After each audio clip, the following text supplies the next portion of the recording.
Assalamualaikum warahmatullahi wabarakatuh. Perkenalkan, saya Sukmawati dari Universitas Islam Ogan Komering Ilir, Prodi Pendidikan Bahasa Indonesia. Baik, pada hari ini kita akan membahas materi mengenai unsur-unsur teks berita dan juga struktur teks berita. Nah, sebelum kita memulai materi kita hari ini, saya akan mengulas sedikit mengenai pengertian dari teks berita. Apa sih itu teks berita? Nah, pasti kalian tidak asing kan mendengar apa itu berita. Jadi tidak asing lagi bagi kita, baik di televisi maupun di radio, di media cetak, dan juga di internet. Ini sudah jadi pengetahuan kita sehari-hari. Nah, jadi apa sih itu teks berita? Nah, di sini berita adalah suatu untuk menyampaikan kabar atau informasi kepada masyarakat mengenai suatu peristiwa atau kejadian aktual dan faktual yang diinformasikan secara tertulis. Nah, ya jelas ya, faktual dan aktual. Faktual karena teks tersebut tertulis berdasarkan kenyataan, sedangkan aktual artinya kejadian tersebut baru saja terjadi.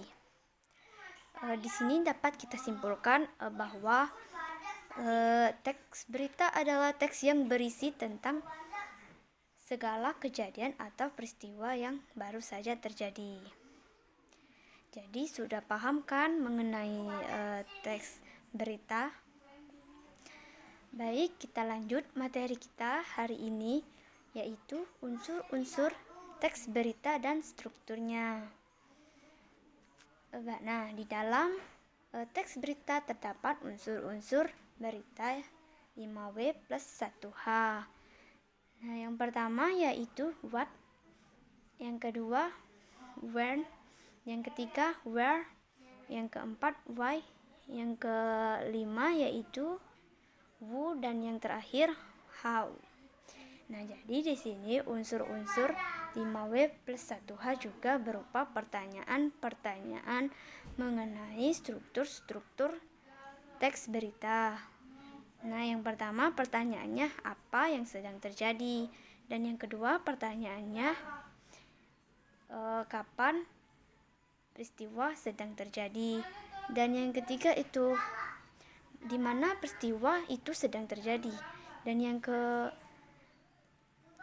keempat itu why, berarti mengapa peristiwa itu bisa terjadi, dan yang kelima itu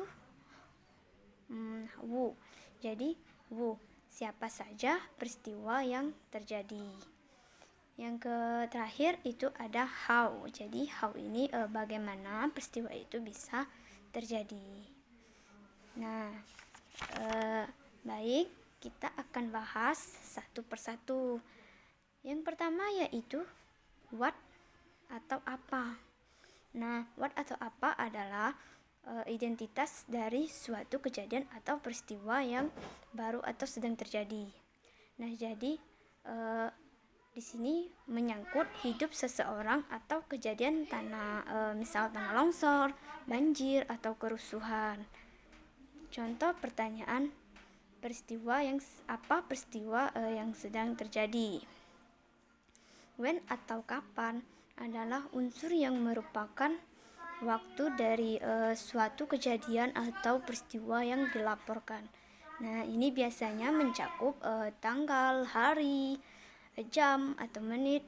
Nah, atau umumnya seperti pagi, siang, dan sore. Selanjutnya itu yang ketiga where atau di mana.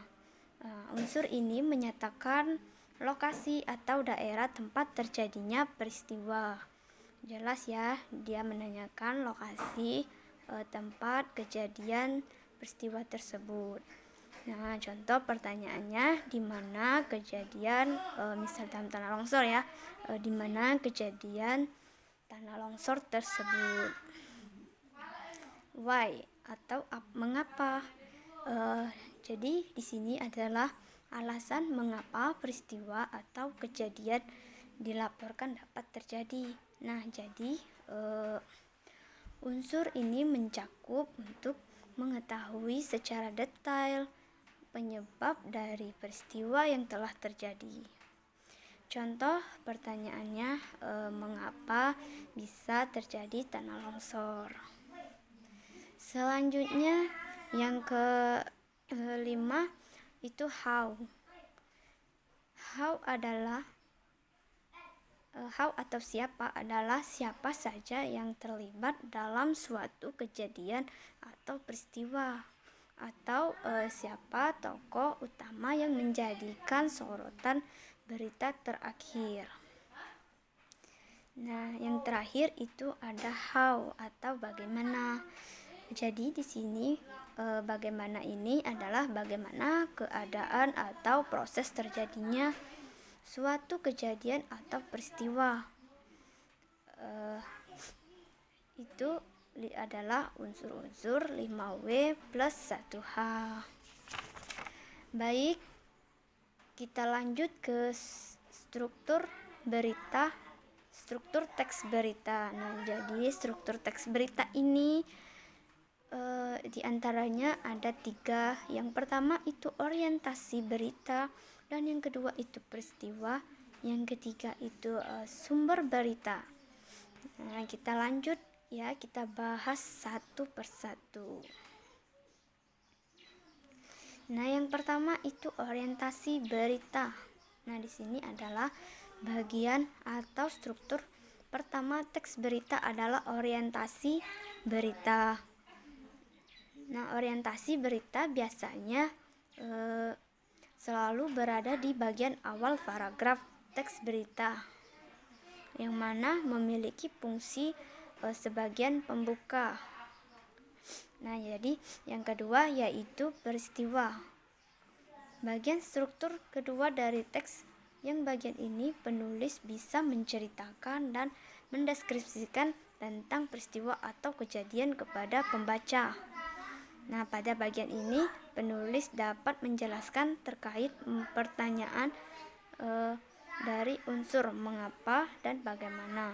Nah, oleh karena itu selain menyampaikan informasi terkait peristiwa secara detail, urut dan valid, penulis juga harus memiliki kemampuan menulis cerita yang baik supaya pembaca dapat menikmati berita yang disajikan. Yang terakhir yaitu sumber. Itu sumber data. Nah, jadi sumber data bagian atau struktur dari teks berita yang ketiga, yaitu mencantumkan atau menyebutkan sumber berita. Nah, jadi secara umum sumber berita biasanya berasal dari proses wawancara dan aktivitas reportase yang dilakukan oleh reporter atau penulis berita. Nah, reporter ini dapat menempatkan bagian sumber berita di awal berita atau bisa juga di akhir berita. Nah, jadi itu saja materi kita hari ini. Sekian, terima kasih, semoga bermanfaat bagi kita semua. Saya akhiri, wassalamualaikum warahmatullahi wabarakatuh.